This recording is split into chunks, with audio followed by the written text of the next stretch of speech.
जय हिंद एवरीवन। आप सभी का स्वागत है रावी एकेडमी चैनल पर। और आज का जो हमारा इंडियन पॉलिटी का चैप्टर रहेगा वो है चीफ मिनिस्टर से रिलेटेड। तो चलो स्टार्ट करते हैं। सबसे पहले यहाँ पर हम कुछ इंट्रोडक्शन देख लेते हैं, बेसिक पॉइंट्स। जो सीएम होता है उसकी जो पोजीशन है उसे हम कह सकते हैं कि वो इक्वल होती है पीएम की पोजीशन, जैसे कि सेंटर में होती है। सीएम हमारे स्टेट्स के होते हैं और जो हमारे पीएम है वो सेंटर के लिए है। सीएम को मान सकते हैं हम रियल एग्जीक्यूटिव हेड, और जो गवर्नर होते हैं वो नॉमिनल हेड होते हैं। अभी यहाँ से एक चीज़ नोट करो कि जो पीएम होता है उसे भी हम रियल एग्जीक्यूटिव हेड बनाते हैं, ठीक है, पूरी कंट्री का। और जो हमारा प्रेसिडेंट होता है उनको भी हम नॉमिनल हेड में काउंट करते हैं। तो सिमिलैरिटीज़ बहुत है। अगर आप देखोगे ना कि हम प्रेसिडेंट के बारे में पढ़ रहे हैं, ठीक है, पार्लियामेंट के बारे में, यूनियन काउंसिल ऑफ मिनिस्टर्स के बारे में, तो वही सिमिलैरिटी आपको स्टेट लेजिस्लेचर में भी मिलेगी। बट फ़र्क इतना है कि जो स्टेट लेजिस्लेचर है वहाँ पे थोड़ी जो पावर्स हैं उन्हें लिमिट कर दिया गया है, ठीक है। बट अगर आप सेंटर की बात करते हो तो उनके पास थोड़ी ज़्यादा पावर होती है। तो जो सीएम होता है वो स्टेट गवर्नमेंट का हेड माना जाता है और गवर्नर को माना जाता है हेड ऑफ द स्टेट। अभी कॉन्स्टिट्यूशनल बेसिस की बात करें तो हमारे पास कुछ आर्टिकल्स दे रखे हैं जहाँ से हमें सीएम के बारे में पता चलता है। अभी एक बात आपके दिमाग में आती होगी ना कि सीएम के लिए अलग से आर्टिकल्स क्यों नहीं है। ज़्यादातर अगर आप देखोगे तो पीएम को लेके और सीएम को लेके बहुत ही कम आर्टिकल्स में आपको लिखा हुआ मिलेगा। बट अगर आप बात करते हो प्रेसिडेंट के बारे में और गवर्नर के बारे में तो आपको काफ़ी सारे आर्टिकल्स देखने को मिलते हैं। अलग अलग लिखा होता है कि भाई इनकी इम्पीचमेंट होगी तो कैसे होगी। बट जब आप सीएम के बारे में और पीएम के बारे में पढ़ते हो तो आपको एक ही जगह पे काफ़ी सारी चीज़ें इंक्लूड मिलेंगी। अभी देखो, जो सीएम से रिलेट करते हैं ना आर्टिकल, ये सारे हैं। तो इसी में आपको अपॉइंटमेंट के बारे में मिलेगा, ठीक है, इसी में आपको ड्यूटीज़ के बारे में मिलेगा, ठीक है, उनकी ओथ के बारे में, या टेन्योर कितना, सब यहीं पर मिलेंगे। अलग से उनके आर्टिकल नहीं होते अलग अलग।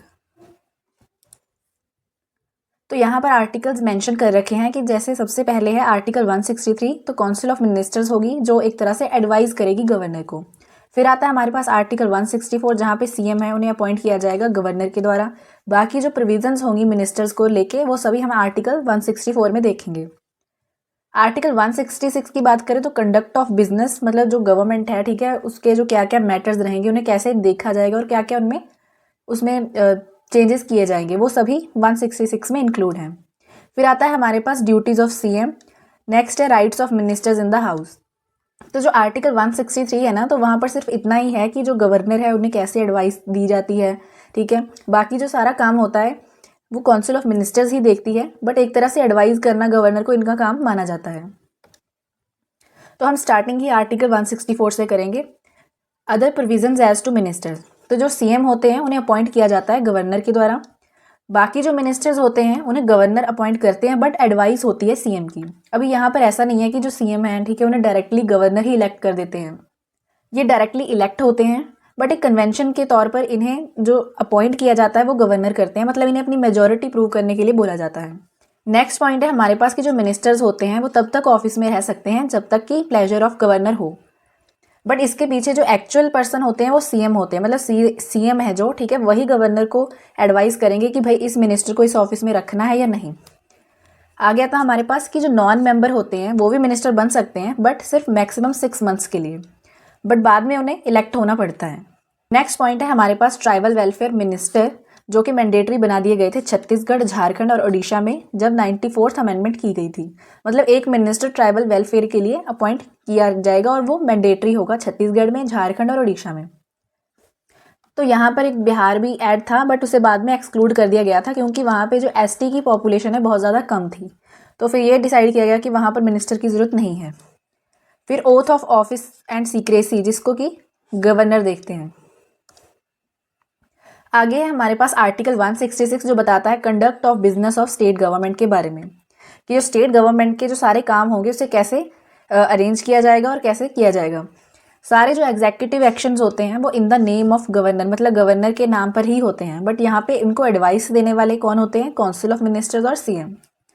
Orders and instruments authenticated as per rules made by governor, मतलब जो भी वहाँ पे काम होगा, जो भी रूल गवर्नर ने बना रखे होंगे उसी के हिसाब से काम किया जाता है। नेक्स्ट है हमारे पास validity can not be challenged on ground of improper authentication, मतलब जो भी जैसे कोई भी काम वहाँ पे किए जा रहे हैं, ठीक है, उसकी वैलिडिटी को आप चैलेंज नहीं कर सकते सिर्फ इसलिए कि इम्प्रॉपर आपकी ऑथेंटिकेशन रही है। नेक्स्ट है हमारे पास कि गवर्नर है वो रूल्स बनाते हैं बिजनेस एलोकेशन के लिए अमंग मिनिस्टर्स, मतलब कौन से जो मिनिस्टर हैं उन्हें किस डिपार्टमेंट में रखा जाएगा, कैसे पोर्टफोलियोज को एलोकेट किया जाएगा, ये सब गवर्नर देखते हैं। आगे है हमारे पास आर्टिकल 167 जो बताता है duties of the chief minister के बारे में कि चीफ मिनिस्टर्स की ड्यूटीज क्या क्या रहती हैं। जैसे कम्युनिकेट करना, सारे जो काउंसिल ऑफ मिनिस्टर्स के डिसीजंस हैं गवर्नर तक पहुंचाना, ठीक है, सारे तरह की इंफॉर्मेशन प्रोवाइड करना जो कि हमारे स्टेट के एडमिनिस्ट्रेशन के रिगार्डिंग है, हमारी जो स्टेट में चल क्या रहा है और कहाँ कहाँ डेवलपमेंट की ज़रूरत है, किस मैटर पर ज़्यादा ध्यान देने की ज़रूरत है, ये सारे काम है जो वो चीफ मिनिस्टर देखते हैं। नेक्स्ट आता है हमारे पास आर्टिकल 177 जो बताता है मिनिस्टर्स के rights regarding their houses.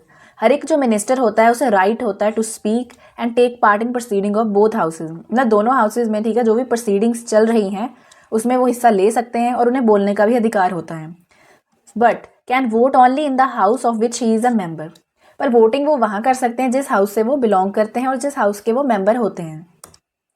Next है कि अपॉइंटमेंट ऑफ सीएम कैसे होता है। जैसे कि आर्टिकल 164 है तो वहाँ पर बताते हैं कि सीएम है जो अपॉइंट किए जाते हैं गवर्नर के द्वारा, क्योंकि कॉन्स्टिट्यूशन में कुछ भी ऐसा स्पेसिफिक प्रोसीजर नहीं बताया गया है।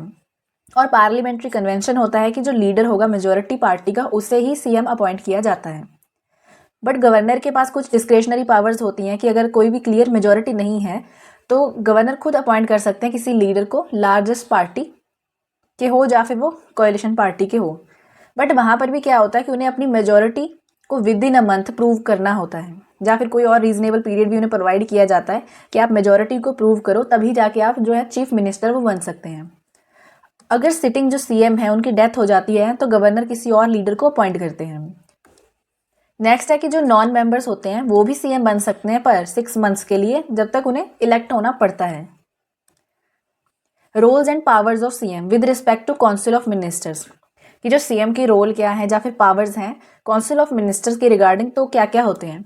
ये रेकमेंड करते हैं भाई सीएम है जो कि कौन है जो मिनिस्टर बनेंगे, उनको डिफरेंट डिपार्टमेंट्स को एलोकेट किया जाता है जो कि पोर्टफोलियो सिस्टम बोला जाता है जिसे, ठीक है। किसी भी मिनिस्टर को ये कह सकते हैं कि भाई आप रिजाइन दे दो, या फिर गवर्नर को एडवाइस दे सकते हैं कि इन्हें डिसमिस कर दिया जाए। ये प्रिसाइड करते हैं जो सारी कैबिनेट मीटिंग्स होती हैं, ठीक है, कोऑर्डिनेट करते हैं सारे मिनिस्टर्स के साथ जो हमारे चीफ मिनिस्टर होते हैं, और सारी मिनिस्ट्रीज के लीडर भी सीएम होते हैं। और अगर सीएम रिजाइन करते हैं ना तो जो एंटायर जो काउंसिल ऑफ मिनिस्टर्स होती है उसको भी डिसॉल्व कर दिया जाता है। With respect to state legislature, तो स्टेट लेजिस्लेचर को लेके क्या क्या सीएम के काम होते हैं। एक तो वो लीडर होते हैं हाउस के, ठीक है, गवर्नर को एडवाइस करते हैं कि समन और प्रोरोग सेशन किए जाएं, रेकमेंड करते हैं किसी असेंबली को डिसॉल्व करना, अनाउंस करते हैं गवर्नमेंट पॉलिसीज़ को।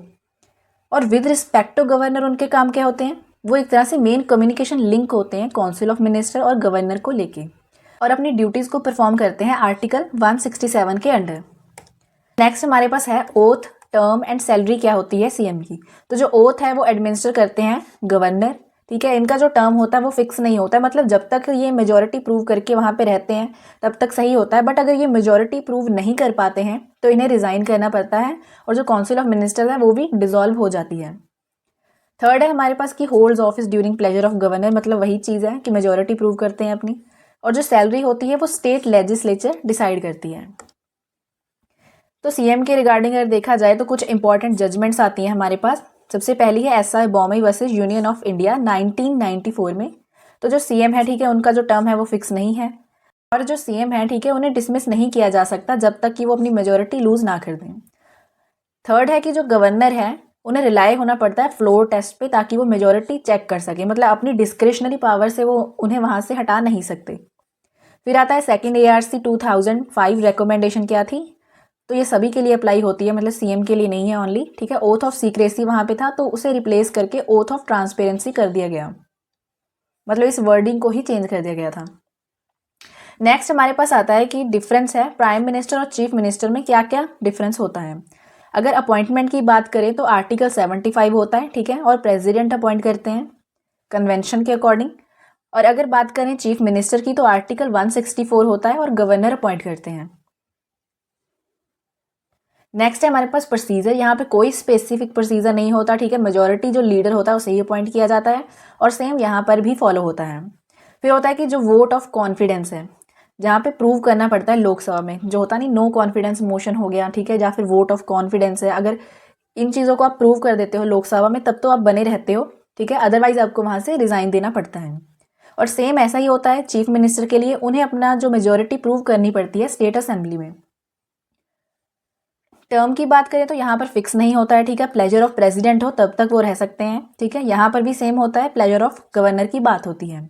सैलरी की बात करें तो पार्लियामेंट डिसाइड करती है और यहाँ पर स्टेट लेजिस्लेचर डिसाइड करती है। और जो मिनिस्टर्स होते हैं वो अपॉइंट होते हैं प्रेसिडेंट के द्वारा, ठीक है, बट यहाँ पे क्या होता है, पीएम की एडवाइस मैंडेटरी होती है। और सेम यहाँ पर भी होता है, गवर्नर अपॉइंट करते हैं, ठीक है, सभी मिनिस्टर्स को, बट उनके पीछे भी एडवाइस सीएम की होती है। डिसोल्यूशन की बात करें तो जो पीएम रिजाइन करते हैं तो ऑटोमेटिकली जो यूनियन काउंसिल ऑफ मिनिस्टर्स है वो भी डिसॉल्व हो जाती है। ऐसा ही सेम चीफ मिनिस्टर्स के साथ भी होता है, जब वो रेजिग्नेशन देते हैं तो जो स्टेट के जो काउंसिल ऑफ मिनिस्टर्स होते हैं उन्हें भी रिजाइन देना पड़ता है। मतलब अगर आप देखो कि आपने अगर यूनियन काउंसिल ऑफ मिनिस्टर्स, ठीक है, प्रेसिडेंट हो गए और वाइस प्रेसिडेंट प्लस जो हमारे पीएम है, अगर इन चारों के बारे में आपने अच्छे तरीके से पढ़ा होगा तो जो स्टेट लेजिस्लेचर के बारे में होता है आप उसको भी ऑटोमेटिकली रिलेट कर पाओगे और आपको थोड़ा ज़्यादा जल्दी समझ में आएगा। तो इसके रिगार्डिंग मैंने अपने चैनल पर वीडियोस बना रखी हैं, आप जाके उन्हें देख सकते हो। आगे हम बात करेंगे स्टेट काउंसिल ऑफ मिनिस्टर्स के बारे में। थोड़ी इंट्रोडक्शन देख लेते हैं, ठीक है। पोर्टफोलियो सिस्टम था जहाँ पर डिफरेंट जो डिपार्टमेंट्स हैं, ठीक है, उसको एलोकेट किया जाता है टू द डिफरेंट मिनिस्टर्स को, तो उसे बोलते हैं पोर्टफोलियो सिस्टम, जो कि इंट्रोड्यूस किया था सबसे पहले लॉर्ड कैनिंग ने 1861 में, इंडियन काउंसिल जो एक्ट आया था। अगर हम यूके मॉडल की बात करें तो वहाँ पर जो काउंसिल ऑफ मिनिस्टर्स होती है वो रियल एग्जीक्यूटिव होती है, क्योंकि उनके वहाँ पर कॉन्स्टिट्यूशन में तो नहीं लिखा होता है बट वो उनके जो कन्वेंशन है वो चले आते हैं, तो उसके रिगार्डिंग जो काउंसिल ऑफ मिनिस्टर है उसको ये रियल एग्जीक्यूटिव मानते हैं। अगर हम अपने इंडिया की बात करें तो जो काउंसिल ऑफ मिनिस्टर है वो हमें कॉन्स्टिट्यूशन में देखने को मिलती है, मतलब हमारे यहाँ पे कोई भी कन्वेंशन नहीं चलते हैं। पार्लियामेंट्री सिस्टम है जो वो भी सिमिलर होता है जैसे कि यूनियन मॉडल होता है। अगर चीफ मिनिस्टर की बात करें तो वो रियल डी फैक्टो एग्जीक्यूटिव होता है और जो गवर्नर होते हैं वो नॉमिनल डी जोर एग्जीक्यूटिव होते हैं। अगर आपको याद हो जो प्रेसिडेंट है हमारे, ठीक है, उन्हें भी नॉमिनल हेड माना जाता है और उन्हें भी डी जोर बोला जाता है। ऐसे ही जो सीएम और पीएम होते हैं उन्हें हम बोलते हैं रियल एग्जीक्यूटिव हेड।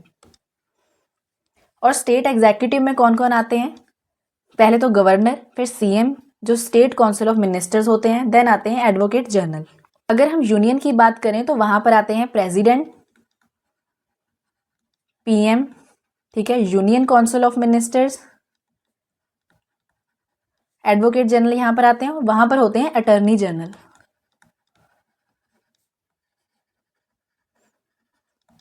तो जो काउंसिल ऑफ मिनिस्टर्स है वो उसका भी फंक्शनिंग सेम होता है जैसे कि यूनियन काउंसिल ऑफ मिनिस्टर्स का होता है। और जो आर्टिकल 163 है एंड 164 है वो डील करते हैं काउंसिल ऑफ मिनिस्टर से, ठीक है। यहाँ पर एक जजमेंट दे रखी है SR Chauhan versus state of Punjab 2001 को लेके कि जो नॉन मेंबर्स होते हैं, ठीक है, उनको आप दोबारा से एक मिनिस्टर के तौर पर अपॉइंट नहीं कर सकते जब तक कि वो इलेक्ट नहीं हो जाते। मतलब मैक्सिमम अगर देखा जाए, ठीक है, वो मिनिस्टर रह सकते हैं सिर्फ 6 मंथ्स के लिए, बट उसके बाद उन्हें इलेक्ट होना पड़ेगा।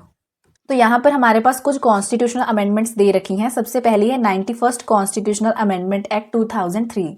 तो यहाँ पर बताया गया कि जो टोटल नंबर ऑफ मिनिस्टर्स होते हैं सीएम को इंक्लूड करके, तो वो 15% से जितनी स्ट्रेंथ है असेंबली की उससे एग्जीड नहीं करते होने चाहिए।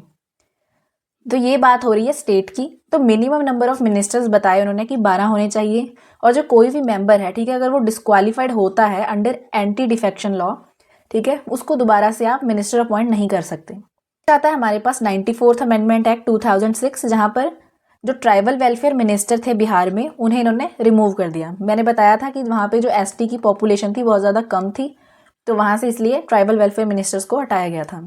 और ये चीज़ अप्लाई कर दी गई थी छत्तीसगढ़, झारखंड और उड़ीसा में, ठीक है। तो अभी ये जो अमेंडमेंट है वो कैसे सीएम से रिलेट करती है, क्योंकि इस रूल को ही चेंज कर दिया गया था ताकि सीएम को पता चले कि जो काउंसिल ऑफ मिनिस्टर्स में कौन कौन से मिनिस्टर्स को रखना है या नहीं। फिर आता है हमारे पास कि मिनिस्टर्स हैं उनकी भी तो कुछ रिस्पॉन्सिबिलिटीज़ होती हैं। तो सबसे पहले यहाँ पे एक कलेक्टिव रिस्पॉन्सिबिलिटी, ठीक है। कलेक्टिव रिस्पॉन्सिबिलिटी का मतलब होता है कि वो कलेक्टिवली रिस्पॉन्सिबल है स्टेट लेजिस्लेटिव असेंबली को। तो यहाँ पे एक प्रिंसिपल यूज़ किया जाता है कि स्विम और सिंक टुगेदर, मतलब वो इकट्ठे ही हैं। अगर उनको वहाँ से असेंबली को डिसॉल्व किया जाता है तो वहाँ से उनको सभी को ही रिज़ाइन देना पड़ता है, बट अगर उनकी मेजॉरिटी प्रूव हो जाती है तो वहीं पर वो सारे रहते हैं। अगर असेंबली पास कर दे नो कॉन्फिडेंस मोशन तो जो एंटायर काउंसिल ऑफ मिनिस्टर है हमें पता है कि वो रिज़ाइन कर देती है। फिर आता है इंडिविजुअल रिस्पॉन्सिबिलिटी के बारे में कि जो मिनिस्टर्स होते हैं वो तब तक रहते हैं जब तक कि प्लेजर ऑफ गवर्नर हो। मतलब सभी जो मिनिस्टर्स होते हैं ना उनके पास इंडिविजुअल रिस्पॉन्सिबिलिटी होती है, ठीक है, अलग अलग उन्हें डिपार्टमेंट्स हैं वो डिवाइड कर रखे होते हैं। तो सीएम है तो वो किसी भी मिनिस्टर को कह सकते हैं कि आप रिज़ाइन दे दो क्योंकि उनका जो काम है वो सही नहीं चल रहा। गवर्नर डिसमिस कर देते हैं उस मिनिस्टर को, बट एडवाइस किसकी होती है? चीफ मिनिस्टर की। आगे हमारे पास एक क्लासिफिकेशन ऑफ मिनिस्टर्स कैसे होता है। कैबिनेट मिनिस्टर होते हैं, ठीक है, मिनिस्टर ऑफ स्टेट होते हैं, डेप्यूटी मिनिस्टर्स होते हैं, और जो कैबिनेट होती है हमारी उसको एक तरह से न्यूक्लियस माना जाता है और हाईएस्ट डिसीजन मेकिंग बॉडी होती है। तो अगर हम बात करें कि जैसे काउंसिल ऑफ मिनिस्टर्स होती है ना तो वहाँ पर होते हैं 60 से 70 मेंबर्स, बट अगर हम कहें कि कैबिनेट में कितने मेंबर्स हो सकते हैं तो आप कह सकते हो कि 15 से 25 भी हो सकते हैं, ठीक है, 15 से 20 भी हो सकते हैं। फंक्शंस ऑफ कैबिनेट में क्या आता है कि एक तरह से ये तो हाईएस्ट डिसीजन मेकिंग अथॉरिटी होती है क्योंकि सारे डिसीजन हैं, ठीक है, ये 15-20 जो मेंबर होते हैं वही लेते हैं। चीफ पॉलिसी मेकिंग बॉडी होती है, ठीक है, सुप्रीम एग्जीक्यूटिव अथॉरिटी कहा जा सकता है, ठीक है। तो ये सारे काम होते हैं जो कैबिनेट के होते हैं, ठीक है। चीफ कोऑर्डिनेटर होते हैं स्टेट एडमिनिस्ट्रेशन के, क्राइसिस मैनेजर होते हैं, डील करते हैं लेजिस्लेटिव और फाइनेंशियल मैटर्स से, कंट्रोल करते हैं सीनियर ब्यूरोक्रेटिक अपॉइंटमेंट्स को। तो अभी हमारे पास कैबिनेट कमेटीज़ भी होती हैं जो कि दो तरह की होती हैं, ठीक है, एक तो होगी स्टैंडिंग कमेटी और दूसरी होती हैं एडहॉक कमेटीज़। स्टैंडिंग कमेटीज़ होती हैं जो परमानेंट तौर पे बनाई जाती हैं और जो एडहॉक कमेटीज़ होती हैं वो टेम्पररी टाइम के लिए होती हैं, मतलब जब उनका काम पूरा हो जाता है तो उन कमेटीज़ को वहीं पे स्टॉप कर दिया जाता है और ये सारा काम क्या करते हैं? सीएम देखते हैं। और ये जो कमेटीज़ हैं इनका काम क्या होता है? एक तरह से इश्यूज़ को सॉर्ट करना, ठीक है, और प्रिपेयर करना प्रपोजल्स को। तो यहीं पर हमारा जो आज का टॉपिक है वो ख़त्म होता है, ठीक है। अगर आपको इसके रिगार्डिंग कोई डाउट हो तो आप कमेंट्स में पूछ सकते हो। तब तक के लिए चैनल को लाइक करें और सब्सक्राइब करें एंड थैंक्स फॉर वॉचिंग।